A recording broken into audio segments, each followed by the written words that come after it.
I'm Stephanie, I'm 25 years old and I'm living with HIV.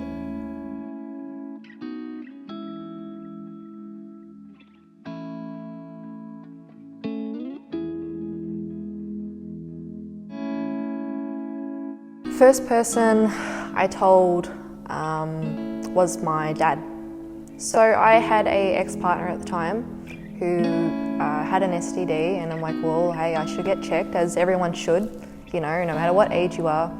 And I went and got checked and everything came back clear except for HIV. And I went to the doctors that day. Mind you, we were in lockdown, so when the doctor calls you and is like, hey, can you come into the office, and you're sitting there freaking out like, oh my God, I have to go in, what's happened, you know? And I went in there and they were really great. The doctor explained what it was, and my first thought really was just like, oh my God, I've got AIDS. Like I know nothing about HIV at that time. I have friends who have been unwell, you know, have certain immune diseases per se, you know, but I think when I got told, I just instant shock. You know, you don't know what to come of it. And then I ended up getting picked up. I went back to my place after that, and I called my mum, I called my dad, and I called my auntie that's very close to me. And they all stopped what they were doing and they all came around and we all had a very big discussion.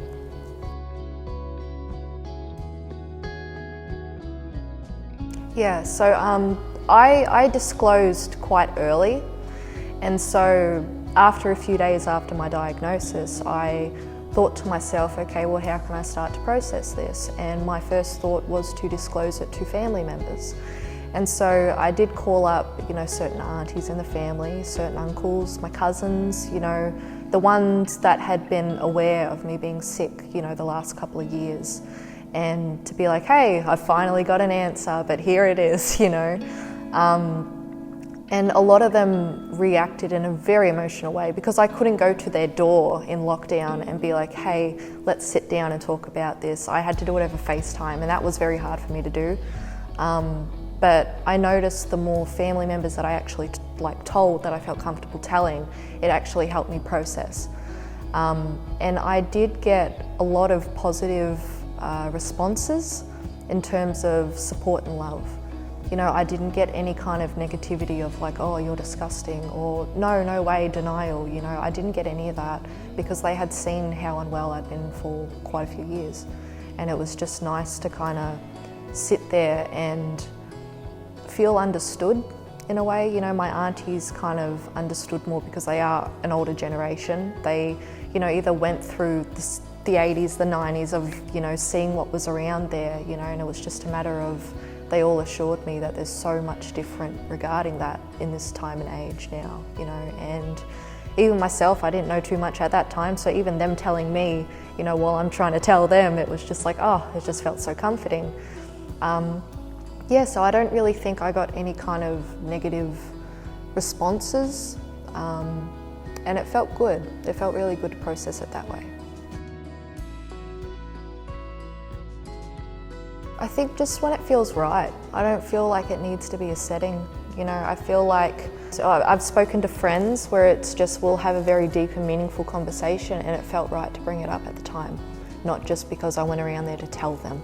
You know, I feel as though, like, I even told my workmates at the time when I was working, and that there was also very difficult because it affected my work, and they were really understanding about it too, you know. So that there was organised to sit down and talk about it because it needed to be. But when it come to friends and family, it just felt right to do it at certain times rather than it being organised, you know.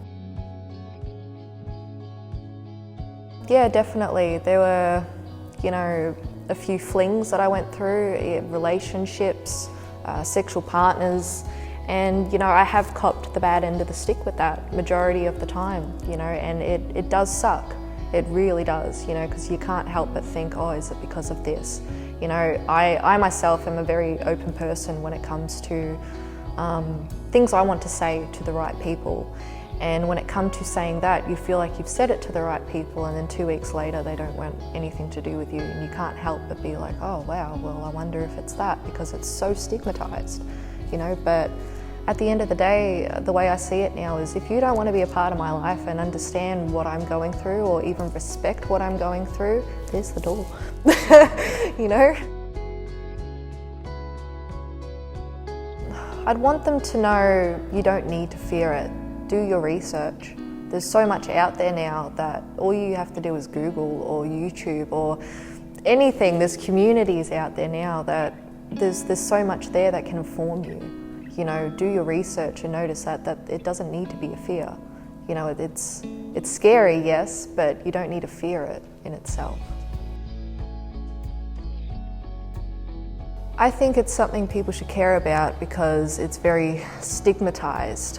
You know, I've only learnt as much as I have in the last year, but from what I've heard or seen or read, it's very brushed off. And I feel like it's important to really share that experience or really share that knowledge around a lot of people. And I think that's really important to do, hence why I'm here today. HIV does not discriminate, but people do. HIV still matters.